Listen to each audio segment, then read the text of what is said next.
ఎందుకో తెలుసా అండి, దిక్కుమాలిన లోకం ఒక యుగంతో వదిలిపెట్టింది అనుకోకండి సీతమ్మని.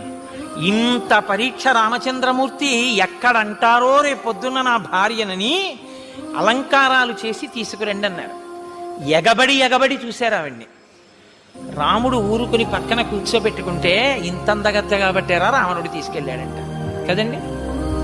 ఈ మాట అంటారని ఇన్ని నెలల తర్వాత భార్యని చూసినా ఆయనకి తెలుసున్నా ఆవిడ ఎటువంటిదో, లేచి కభాలన చేతులు పట్టుకుని ఆవిడ కళ్ళు తుడవాలనున్నా, ఇవాళ నేనొక్క 5 నిమిషాలు తొందరపడితే జీవితాంతం నిన్ను లోకమనే మాటలకి నీ మీద నాకున్న ప్రేమ వలన ముందు నేను ఏడవలసి వస్తుంది సీత. నువ్వు అంతఃపురంలో ఉంటావు, ముందు నా చెవిన పడతాయి. కాబట్టి నీ చారిత్రం ఏమిటో లోకానికి తెలియ చెప్పాలి. అందుకని ఆయన నా కంటికి జబ్బు వచ్చింది సీత, నువ్వు దీపశిఖవి అన్నాడు. ఆయనకు అనుమానం